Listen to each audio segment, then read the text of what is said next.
Bienvenue dans le Point de Bascule, le podcast qui explore les propriétés de l'esprit pour celles et ceux qui veulent vivre plus grand, plus beau et plus mieux. Nous sommes Mel et Sam, explorateurs du petit et du grand tout. Bienvenue dans ce nouvel épisode où on va s'interroger sur tout ce qui peut nous bloquer quand on décide de changer de vie. Mel, comment ça va ? Ça va très bien. Moi, là, je kiffe parce que j'adore aller explorer les résistances, tout ce qui empêche le changement. Donc, je suis comme un poisson dans l'eau, j'ai envie de te dire. Alors, on l'a vu dans le précédent épisode, n'hésitez pas à le revoir, à le réécouter. Quand on change de vie, il y a un peu un chemin, il y a un peu un parcours, et on a vu qu'il y a un ensemble d'étapes. Donc là, évidemment, on va zoomer sur ce qui accroche un peu. On en a un peu parlé dans le premier épisode. Là, on va vraiment zoomer dessus. Pareil, il y a un ensemble de levées de boucliers qu'on va un peu regarder un par un. On avait identifié des phases de doute au départ. En fait, ce qu'il faut comprendre, c'est que dès qu'on va vouloir entreprendre un changement, notre cerveau, notre système nerveux, c'est le même dispositif en réalité, mais on ne va pas rentrer dans les détails techniques pour l'instant. Considérons que ce sont nos instances intérieures qui veulent nous protéger de toute évolution, de tout changement, pour pouvoir assurer notre sécurité. Voilà. C'est un peu comme si à l'intérieur de vous, vous aviez un pote un peu lourd, un meilleur ami un peu lourd, qui vous dit non, fais pas ça, va pas, là on sait jamais, c'est dangereux. Okay ? Quand on comprend que ça fonctionne comme ça en nous, on comprend donc d'autant mieux pourquoi, alors qu'on se lance dans une phase de changement importante dans sa vie, je sais pas, devenir entrepreneur, peut-être démarrer une nouvelle relation, fonder une famille, voilà, on parle quand même de transformation un petit peu significative dans la manière dont on fonctionne. Et je suis sûre que vous l'avez déjà observé, c'est pas rare de décider quelque chose et puis d'être enseveli assez rapidement par tout un tas de doutes. Et en fait, c'est hyper intéressant, on en parlait il y a pas longtemps, alors que notre esprit devrait nous dire « Ouais, ça va être super, c'est génial, ça va être génial, on va s'éclater, on y va et tout, c'est trop bien, je suis sûre que je vais réussir ». Si vous observez bien, c'est pas du tout ce qui se passe. Intérieurement, d'un seul coup, il y a une forêt de oh là là, mais si je me plantais, mais aussi bien c'est nul, mais aussi bien je suis pas légitime. C'est fou quand on regarde, en fait. Pourquoi notre cerveau, du coup, il nous aide pas là ? Pourquoi c'est pas notre camarade de jeu ? Parce que notre cerveau, encore une fois, son objectif... Alors, c'est plutôt le système nerveux d'ailleurs qui bloque au démarrage, puisque le système nerveux, dont le commanditaire n'est autre que le cerveau, mais notre système nerveux, lui, sa responsabilité dans notre être, c'est de nous garder en vie. C'est pas de faire notre bonheur.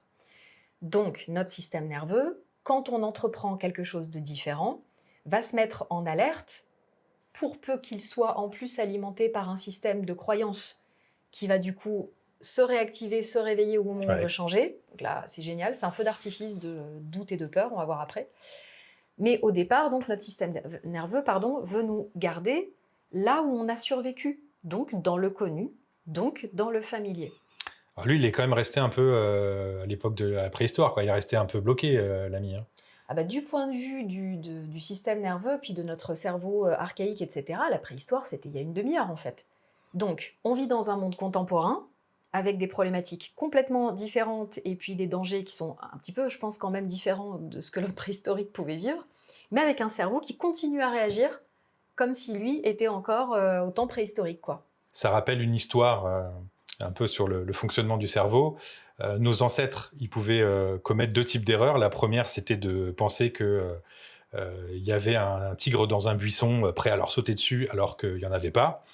Et la deuxième erreur, vous la voyez arriver, c'est ils pensaient qu'il n'y avait pas de tigre dans un buisson prêt à leur sauter dessus alors qu'il y en avait un. La conséquence de la première erreur, c'est que ça va générer un peu d'angoisse, on va dire, un peu d'anxiété. Un peu d'hypervigilance. d'hypervigilance. La seconde, c'est probablement le fait de se faire dévorer, on va dire. Donc notre cerveau, en fait, il a appris à répéter 1000 fois la première erreur pour éviter de faire la deuxième, ne serait-ce qu'une seule fois. Et donc, en fait, notre cerveau, il a une grande tendance à surestimer le risque et à sous-estimer les opportunités. C'est un peu ce qu'on disait avant. Complètement. De manière archaïque, il n'est pas notre allié en tout cas. En fait, on est calibré par défaut pour avoir peur, pour avoir des doutes, pour être inquiet, pour se dire que ça va pas marcher, pour pas se faire bouffer, quoi. Pas avoir mal, ouais, c'est ça. Voilà, pour pas souffrir, pour pas mourir. Et donc, ça, c'est hyper important à comprendre. On a beau être techniquement, technologiquement, sociétalement, enfin, en principe, plus évolué qu'à la préhistoire. Du point de vue de l'évolution humaine, la préhistoire, c'était il y a 2 minutes. Donc, notre cerveau continue à fonctionner de la même manière. Donc, pour une petite prise de risque minime dans notre vie de tous les jours, lui, il pense qu'on est poursuivi par un mammouth, quoi. Enfin, en tout cas, il y met la même intensité, quoi, c'est ça? On a dit que les mammouths ne poursuivaient pas les gens. On n'en sait rien, on n'était pas là, c'est vrai, on ne sait pas. Moi, je vois plutôt le mammouth de façon paisible. Je le vois mal courir. Enfin, bah oui, à mon avis, il ne fallait pas l'embêter, mais... Sympa, les mammouths. Oui, ceci dit, si un jour tu te fais poursuivre par un mammouth, tu dois quand même le sentir passer. Mais on s'égare. On s'égare complètement. Dispersant. Donc voilà, on est des machines à peur et à doute pour rester dans l'état d'hypervigilance voulu par notre système nerveux pour ne pas souffrir. Et donc, à ramener à nos dangers contemporains, en fait, ça n'a aucun sens. Ça n'a aucun sens, ouais. C'est disproportionné. A priori, si on déménage dans un autre pays, normalement, on va se faire bouffer par personne, quoi. Enfin, ou alors, sinon, reconsidérer l'endroit où vous vous rendez. Il faut réfléchir au projet. Et pourtant, c'est comme ça qu'on le vit, mais on reviendra là-dessus. Pareil, regardez, si vous dézoomez, la plupart de nos peurs contemporaines sont absurdes. On a peur de parler, par exemple, devant du monde, ou peut-être même devant une caméra, ou de se rendre visible, ou de devenir entrepreneur, ou d'entamer une nouvelle relation. Mais a priori, on ne va pas mourir. Et pourtant, du point de vue de notre système nerveux, potentiellement, faut voir. Donc on se met à avoir des peurs qui remontent. Et vous avez bien compris le principe, plus l'enjeu de changement est important, plus les doutes et les peurs qui vont remonter vont être immenses. Qu'est-ce qui se passe dans le corps? Qu'est-ce qui est envoyé comme hormone, qu'est-ce qui se passe en fait pour figer à ce point-là, quoi? Alors, ce qui fige souvent, c'est une réponse vraiment du système nerveux. On verra, le système nerveux a 4 grands états, en fait, qui sont tous nécessaires et par lesquels on passe tous. On a besoin d'avoir accès à ces 4 grands états. Mais je rentrerai dans le détail une prochaine fois peut-être. Et parmi ces grands états, en fait, on en a notamment un qui s'appelle l'état dorsal, qui va inhiber complètement. C'est-à-dire qu'on va se retrouver complètement figé face à ce qu'on a à entreprendre. Comme l'opossum. L'opossum. C'est ça, c'est cette petite bestiole là qui fait semblant d'être morte dès qu'elle est menacée. Ah oui. Il me semble que c'est ça le nom, non? Oui, ok. Ouais, bah alors je sais pas. Si c'est un opossum. Partons là-dessus. Merci pour votre tolérance, indulgence. Merci. S'il y a des zoologistes. Ne nous en voulez pas, un petit commentaire. Voilà. Mais oui, c'est ça, c'est tous les petits mammifères, en fait, les mulots, les opossums, donc apparemment, qui littéralement font les morts, en fait, pour éviter d'être attrapés par un rapace ou un autre prédateur. Et d'ailleurs, il me semble bien que pour certains petits mammifères, ils vont tellement loin dans le « je veux pas me faire bouffer, donc je fais le mort », qu'ils ralentissent vraiment tout leur système cardiaque, etc. Et certains meurent littéralement. Bon, normalement, l'être humain ne va pas jusque-là, mais il peut par contre se retrouver avec des phases de fatigue intenses. Il peut se retrouver avec des états de dépression / état dorsal qui en réalité vont freiner sa mise en avant, enfin sa poussée vers l'avant pour être sûr de revenir à un état connu et donc potentiellement moins dangereux. Donc ça vient se manifester même corporellement. C'est pas uniquement des trouilles mentales et du ressassement et des ruminations, c'est parfois le corps qui va dire « non, Niette, toi tu fais ce que tu veux, mais moi j'y vais pas ». Ok, donc on peut avoir conscience de ça, mais quand je te suis, là, il y a un truc un peu archaïque, on a l'impression de... comment on lutte contre ça, quoi, comment on défait un peu ça, tu vois Et ben, c'est À là ce où... stade-là, hein, Ouais, si on ouais, devait ouais. s'arrêter à ce stade-là, je me dis comment on lutte contre un truc archaïque, quoi, une espèce euh, de programme comme Ouais, ça sur lequel on peut plus rien développer, quoi. c'est là où le chemin vers le changement doit respecter des étapes déjà de prise de conscience de tout ça, mine de rien. Une peur, un blocage, un schéma qui nous freine, une fois qu'il est mis en lumière, Ouais, c'est ça. c'est quand même déjà tout de suite moins agissant. Et après, il y a un vrai travail de déprogrammation et de reprogrammation à faire, de régulation du système nerveux. Encore une fois, pas pour être calme comme Bouddha. On n'est pas Bouddha. On n'est pas destiné à être calme tout le temps. On est destiné à être vivant. On est destiné en fait à pouvoir prendre des risques, Être en mesurer, mouvement, ouais. évidemment, être en mouvement. On va voir Évoluer. que voilà, évoluer. Enfin, on est fait pour évoluer. Le paradoxe de tout ça, c'est qu'on est fait pour évoluer en ayant en nous un dispositif qui en même temps veut pas ça. C'est ça. Alors, tu parlais de schéma, ça nous amène un peu sur la suite. J'ai quand même l'impression que ces peurs archaïques, en fait, elles vont prendre une certaine intensité en fonction de tes conditionnements et de tes croyances. On n'a pas tous les mêmes, mais par exemple, moi, je pourrais avoir une croyance qui va appuyer fort sur un bouton rouge, et la même chez toi, bon, tu vas te rendre un petit peu anxieux, mais on va pas réagir de la même façon. Donc, c'est un peu là où ça nous amène, c'est la suite, au-delà de la prise de conscience, c'est comprendre ses conditionnements et ses croyances. En fait, c'est complètement ça. D'une part, il y a notre système nerveux qui veut nous garder vivants et en sécurité à tout prix, et lui-même est sous-tendu par, du moins, c'est pas qu'il est sous-tendu, c'est qu'il va réagir avec une ampleur plus ou moins grande en fonction comment dire, des systèmes de croyances en nous qui vont être percutés par notre désir de changement. Exemple, Ouais. si j'ai grandi dans une famille dans laquelle, depuis mon plus jeune âge, on me dit mais c'est génial, tu peux entreprendre tout ce que tu veux, c'est super, de toute façon, t'es faite pour réussir, Fais-toi la vie confiance. c'est facile, fais-toi confiance, et puis tu sais quoi, si t'y arrives pas, bah, c'est pas grave, tu referas autre chose. On voit bien que naturellement, je vais sans doute grandir comme un adulte qui va avoir une forme de facilité à tester, à se dire si jamais ça rate, bah, c'est pas grave, ok.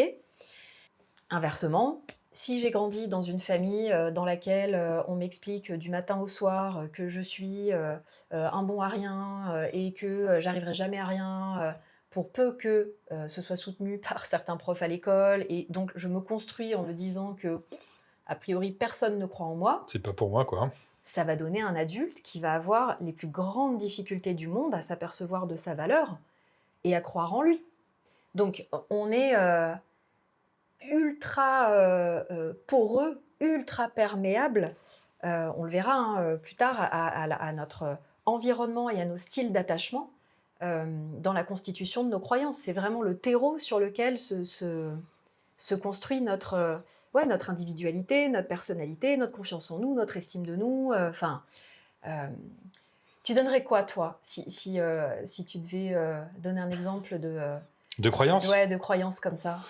Le côté, la croyance pour être, par exemple, pour avoir de l'argent ou réussir, cette notion de réussite, quoi, faut être au top, faut être meilleur que les autres, faut vraiment arriver au sommet, quoi. Donc c'est hyper bloquant. Moi, en tout cas, ça l'a été vachement pour moi. C'est-à-dire que dès qu'il fallait faire un truc très structurant, genre faire des études ou un truc machin, la barre me semblait toujours trop. Parce que si on refait, par exemple, le lien avec ce que tu disais et les peurs, parce qu'on parlait de peur, moi, ça va animer des peurs. D'un seul coup, quand je me disais je vais m'attaquer à un truc un peu structurant, hein, donc comme tu dis, ouais, y a des études, moi c'est super étranger pour moi, quoi. C'est vachement, ça me paraît énorme, quoi. Et puis c'était sous-tendu par une espèce de compétition, donc une espèce de baston de celui qui sera le plus intelligent, qui bossera le plus, etc. Donc une tendance à pas y aller. Puis j'avais l'exemple en face de moi en plus, et je me disais waouh, ça semble un peu inatteignable. Dès que je devais m'attaquer à quelque chose comme ça, hop, j'avais peur d'y aller. Ça activait des peurs super fortes de je vais pas y arriver, je suis moins bon que l'autre aussi. Il y avait vraiment cette notion de valeur par rapport aux autres qui s'activait d'un seul coup. Et vous voyez, c'est rigolo parce que moi j'ai grandi dans une famille où ça c'était complètement ok, cette partie-là. Et donc, alors moi, j'étais une machine à faire des études supérieures. Donc, moi, j'étais à l'autre bout de Elle l'a fait pour moi. à l'autre bout de la réglette. Mais comme quoi, regardez comme c'est hyper intéressant en fonction de ce qu'on a entendu et de ce qui s'est imprimé en nous. Parce que dans l'absolu, si on ne fonctionnait pas depuis nos systèmes de croyances, on pourrait se dire, bon, bah, les études supérieures sont soit hyper dangereuses, soit pas du tout. Et là, on voit bien que dans la représentation interne qu'on en a, ça a pu être considéré comme un danger ou pas. Parce que j'ai entendu que dans certaines salles de cours, il y avait des mammouths. Donc, Ah oui, il faut faire il faut hyper faire attention. extrêmement, par contre. Ouais. extrêmement attention. Bon, et toi, tu t'es battu avec quelle croyance? Bon, alors déjà avec plein, clairement, parce que même si on en a allez, une petite poignée de racines qui en alimentent tout un tas d'autres, on part tous avec plusieurs croyances contre lesquelles on va devoir effectivement se battre un petit peu, même si le terme n'est pas très chouette, et qui souvent d'ailleurs vont apparaître au gré des situations de vie qu'on va C'est ça. rencontrer. Et donc moi, dans mon top 3, il y avait un truc du genre, il faut travailler dur pour gagner beaucoup d'argent. Et ça m'a amené, je disais tout à l'heure que j'avais été une machine à faire des études supérieures, mais je pense que j'ai été une machine à burn-out aussi. Donc c'est intéressant parce que dans chaque croyance, il y a une polarité qui est quand même positive et stimulante. Concrètement, aujourd'hui, voilà, je sais que je peux travailler beaucoup, que je vais vite, que voilà, je sais endurer ça. Pour autant, ça a été tellement dérégulé en fait à un moment dans ma vie que je travaillais beaucoup et beaucoup trop. Parce que ma croyance c'était il faut travailler beaucoup pour avoir de l'argent. Donc je travaillais beaucoup, sinon mon système interne se disait si on travaille pas beaucoup, on n'a pas d'argent les gars, donc il faut travailler beaucoup. C'est ça, avec le truc formidable qui est il faudrait rentrer un petit peu d'argent en ce moment. Ok, je reviens, je vais bosser beaucoup. Pas forcément faire le bon truc, etc. Ouais, c'est assez fameux. Et tu vois, dans ta croyance à toi, c'est la même chose. Il y a quand même une polarité positive parce que ça t'a amené à avoir un niveau d'exigence, tu vois, de bien sûr. de minutie qu'on retrouve vachement, je trouve, dans toi, ta composante artistique, graphique. Donc, ouais, c'est intéressant. On ne se construit pas que... Bien sûr que non. Ouais. On parle de croyances, d'ailleurs. Il y a des croyances qui sont... qui nous freinent, qui sont des parasites, mais il y a des croyances qui sont hyper vertueuses, en fait. Oui, il y a ça aussi. Complètement. Dans la déprogrammation, le but du jeu aussi, c'est d'avoir un système de croyances vertueux, vertueux qui est tourné vers le possible. C'est ça le but du jeu. Et on est d'accord que quand on parle de nos systèmes de croyances, tout ce qui est positif et qui nous soutient et qui porte notre évolution, ça, il n'y a pas de raison du tout de le déprogrammer. On est très très content d'avoir des croyances qui nous servent, au contraire. Alors, juste pour éclaircir le truc, là, elles viennent d'où ces croyances? Parce que là, tu as pris des exemples, genre famille, on voit un peu, quoi, mais comment ça se construit? Comment ça vient s'engrammer en nous? Moi, c'est pareil d'expérience, d'observation sur des milliers de consultes. Il y a quand même un noyau dur, je trouve, au niveau parental, éducationnel, style d'attachement. Ça peut avoir l'air bateau de se dire alors tout finit par papa et maman, mais Freud a fait carrière sur le sujet. c'est pas faux. Mais c'est quand même un peu vrai. Alors attention, l'idée là, c'est jamais de se dire alors du coup tout est de la faute des parents qui, dans la majorité des cas, ont toujours fait aussi de leur mieux. Donc je parle pas là des familles dysfonctionnelles, d'accord. Mais c'est plutôt ce qu'on a entendu, ce qu'on a perçu, les représentations qu'on s'en est fait. Si je reprends les exemples que je donnais un peu plus tôt, on n'a pas toujours entendu, par exemple, dans toutes les familles, des propos vraiment fermes sur il faut travailler dur pour gagner beaucoup d'argent, etc. Non, bien sûr que non. Mais si toi, enfant, t'as vu tes parents bosser 12 heures par jour sans qu'ils ne disent rien, ça va venir programmer bien sûr, ta croyance. Donc c'est pas uniquement dépendant de ce qu'on entend ou de ce qu'on n'entend pas, c'est aussi dans l'observation qu'on fait, dans la représentation qu'on se fait des choses. Peut-être que tes parents, ils bossaient 12 heures par jour et qu'ils étaient super contents de bosser 12 heures par jour. Mais toi, tu t'es dit, il faut en tout cas bosser au moins 12 heures pour avoir des bidous, comme disent les Québécois. Le mot du jour. Les bidous, l'argent, la caillasse. J'adore les bidous. C'est trop mignon. Donc, il y a le système dans lequel on a grandi. Et en plus, on est particulièrement poreux dans les premières années de notre vie. On reparlera des ondes cérébrales ultérieurement, mais il paraît qu'un enfant, en fait, il est majoritairement en ondes alpha. Et les ondes alpha, comme les ondes θ d'ailleurs, sont des ondes cérébrales de suggestibilité accrue. Donc, un enfant, forcément, il avale la représentation du monde qui se construit en lui quand il est petit. Comme une vérité absolue. Comme une croyance, c'est ce en quoi je crois, c'est ce que je tiens pour vrai. Donc l'enfant, il se dit, ok, la vie, c'est ça. L'amour, c'est ça, le boulot, c'est ça, une maison, c'est ça, enfin, Okay. Voilà. Donc, il y a ça qui joue pour beaucoup. Ensuite, il y a les croyances qui vont venir se rajouter avec notre propre vécu, évidemment. Est-ce qu'on fait partie des personnes qui ont vécu des choses traumatiques ? On reparlera du trauma parce qu'aujourd'hui, on lui donne un sens qui est un petit peu différent du sens premier. Donc forcément, comment ça a été vécu ? Est-ce que la personne était entourée ? Est-ce qu'elle s'est sentie impuissante, etc. Donc il y a beaucoup de choses qui vont venir se greffer à ce moment-là aussi. Est-ce qu'avec pour toi, il y a une notion de répétition dans le trauma pour que ça s'engramme et que ça devienne une croyance ? Pas nécessairement. Pas nécessairement. Le trauma peut avoir été un choc important. Suffisamment violent à un instant T C'est ça. pour que ça vienne changer la représentation du monde, en fait. Mais ce que tu dis est hyper important parce qu'on parle aussi maintenant de trauma goutte à goutte. Si j'ai été dans une famille où chaque fois que j'ouvrais la bouche, on me disait de me taire et que j'étais une moins que rien, etc., et que ça s'était répété, on observe aujourd'hui que le cerveau réagit à ce goutte à goutte, finalement, à la fin, comme s'il y avait eu un trauma. Oui, on comprend bien quand même. C'est une agression. Et ça tombe sous le sens. Ouais. C'est une agression constante. Ok. Et ensuite, au-delà de notre contexte parental, on va dire, éducationnel, et de notre propre vécu, et des éventuels traumas qu'on a rencontrés, on occulte aussi toute une partie qui est aujourd'hui hyper bien expliquée d'ailleurs sur le plan épigénétique. C'est ce qui est codé en nous par héritage transgénérationnel. La mémoire... Complètement. La mémoire génétique familiale. La mémoire cellulaire, épigénétique. Ouais. On sait aujourd'hui que dans notre code interne, on va le simplifier comme ça, on porte les héritages des grands chapitres, on va dire, marquants, qui ont été vécus par nos ancêtres. Et en fait, c'est assez juste. Regardez, si vous avez des ancêtres qui ont vécu des exils, qui ont vécu des scénarios d'emprisonnement, par exemple, durant les guerres. Des faillites. De la famine.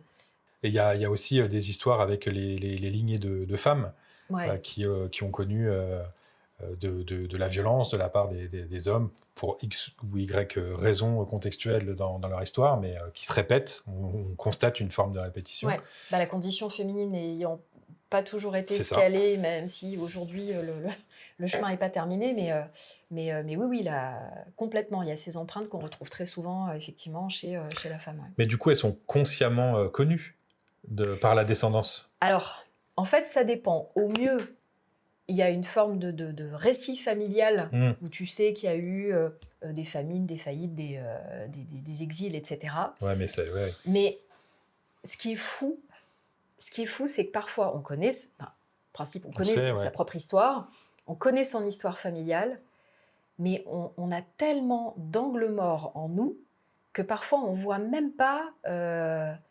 le truc super évident. Le truc est super évident. Moi, si je partage un petit bout de mon histoire, dans mon histoire familiale côté maternel, il y a eu 2 exils. Mon grand-père maternel est parti d'Espagne sous le régime de Franco, il a dû fuir, et il s'est retrouvé en Algérie française, et ma famille a dû fuir à nouveau après, quand il y a eu la guerre et que c'était plus tenable de vivre sur place. Et moi, je me suis retrouvée pendant des années à déménager, mais toutes les 5 minutes, quoi. Ou à partir de boulots dans lesquels j'étais, il y avait un conditionnement et un programme qui était hyper fort en moi de « il faut partir ». Il faut partir, il faut partir, il faut partir. À partir du moment où je l'ai travaillé et où je l'ai mis en lumière et puis j'ai branché les fils à l'intérieur, le schéma a pu cesser, en fait. Et il semble super évident quand on te le raconte. Mais c'est fou, comment je ne l'ai pas vu. Tu as vécu avec ton grand-père super longtemps. Je connais l'histoire. Tu avais une relation de dingue avec lui, et pourtant, angle mort. Ouais. C'est ça. C'est la raison pour laquelle on a besoin d'aller explorer en fait toutes ces dimensions inconscientes, tous ces rouages qui sous-tendent en fait tous nos comportements et puis toute notre vie, quoi. Ok. On reste sur les points qui empêchent d'avancer. Ouais. Le petit dernier, on parle un peu de la motivation. Ah, chère motivation. On a la sensation, quand on veut changer, que c'est la motivation qui va nous tenir. Là, je prends un exemple bidon. Allez, franchement, je crois qu'on y est tous passés. Je m'inscris dans une salle de sport parce que... Parle pas. parce que, voilà, faut que je me remuscle, faut que, j'en sais rien, je perde du poids, faut que... Bref, vous savez tout, enfin, on connaît tous les faux que qu'il y a derrière les adhésions en salle de sport. Donc évidemment qu'au début, on est hyper motivé. Et puis, assez rapidement, alors pour peu qu'on ait fait ça en plus au mois de janvier, après les résolutions... c'est ça, en général. Ne faites pas ça, ne faites pas de résolution de nouvel an, ça sert à rien. Bref, donc en plus il fait froid, c'est horrible. Le matin il fait froid, il fait nuit, le soir il fait froid, il fait nuit. Vous pouvez être sûr que votre motivation va dégringoler au bout de 3 fois. C'est ça, 3 fois. Ouais. C'est ça. Le secret, c'est qu'en réalité, le changement requiert de notre part de la discipline et pas de la motivation. La motivation ne va pas pouvoir tenir puisque notre cerveau et notre système nerveux vont vouloir nous empêcher de faire. Donc évidemment que le discours du cerveau, ça va être « mais reste couché ». Puis que fais-tu? Mais quelle idée horrible. Pourquoi tu veux aller à la salle de sport? Donc si on compte sur la motivation, il ne se passe rien. Et en plus, je trouve qu'on... Ça peut être contre-productif. Mais ça peut être contre-productif. Puis en plus, derrière, on va se juger. Quand on va se voir ne pas retourner à la salle de sport, on va se trouver nul. On va dire qu'en plus, on ne fait pas. Et comme le cerveau aime bien les preuves, il dit, bah, tu vois, t'es nul. Donc, ça ne fait que renforcer ça fait que renforcer les problèmes de motivation, justement. C'est ça. Donc, ne réessaie surtout pas, en plus. Bref. Donc, en réalité, il faut travailler avec une notion de discipline et pas de motivation. La motivation, c'est cool. C'est vrai qu'on l'aime bien, elle est là pour allumer la première étincelle. Mais on ne peut pas se reposer sur elle, puisque sinon, c'est nos anciens schémas archaïques là, qui vont gagner et qui vont nous ramener au point zéro. Pour terminer, est-ce que tu as encore un petit empêcheur d'avancer là? Oui. Il y en a un. Il y en a un et celui-ci, il est hyper sournois. En fait, pour changer, pour avancer, à un moment donné, il faut que la situation qu'on vit soit suffisamment insupportable pour qu'on ait envie de bouger. La vérité, c'est ça. Pourquoi? Parce que tant qu'on est dans une forme de confort, mais pourquoi on changerait? C'est ça. Donc, on a l'impression d'être arrivé, on est bien. Ouais, ou à défaut d'être arrivé, on peut se dire oh, c'est pas si mal. Vous savez, c'est les fameuses phrases je suis pas heureux, mais je suis pas malheureux. Donc on se dit que bon, la vie, ça doit ressembler à un truc comme ça, quoi.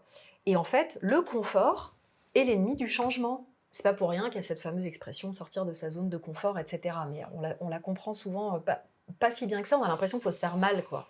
C'est pas tellement qu'il faut se faire mal, c'est que effectivement, il va falloir sortir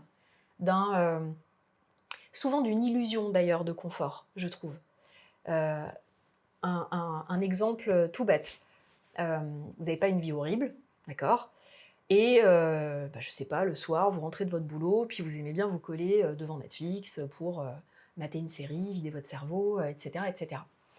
Et puis, d'un seul coup, il y a un truc qui commence à vous gratter, vous commencez à avoir envie de monter un petit projet en auto-entreprise, j'en sais rien, moi, soit de fabriquer des savons. Des savons. Tu sais que j'avais une image de grenouille en plâtre et je me disais, mais enfin... Je sais pas ce qu'on peut en faire, mais pourquoi pas? Qui fait ça? C'est sympa. Mais ok, allez, partons sur les savons. Je pense que c'est peut-être un créneau plus sûr que les grenouilles en plâtre. Bref, mon cerveau qui fait des loopings. Ok, donc vous dites, voilà, je veux faire mon petit business de savon. Et là, d'un seul coup, comme vous êtes encore en poste, par exemple, vos soirées vont devoir un petit peu être consacrées quand même à fabriquer vos savons. Et vous allez pouvoir observer très très vite la lutte que vous allez avoir entre la partie de vous qui dit « on est bien quand même dans le canapé là, à regarder Netflix » plutôt que, hop, à se remotiver après une journée de boulot pour aller fabriquer des savons. Confort. C'est ça. Par contre, si vous paumez votre boulot, vous allez directement faire des savons en forme de grenouille. Inconfort. D'ailleurs. Et on en reparlera dans un autre podcast, mais on déploie pleinement son potentiel et ses talents souvent quand on est au pied du mur. Clairement. Parce que c'est plus du tout confortable. C'est ça. Voilà donc, on a dressé une liste des empêcheurs d'avancer en rond. Il y en a sûrement d'autres et la partie conditionnement et croyance, on la développera un peu plus parce que c'est un peu le nerf de la guerre. C'est le nerf de la guerre, Ouais. clairement. Donc on développera tout ça. Voilà, c'est tout pour aujourd'hui, les amis. Merci d'avoir été avec nous. On se retrouve dans un prochain épisode et d'ici là, osez rêver grand.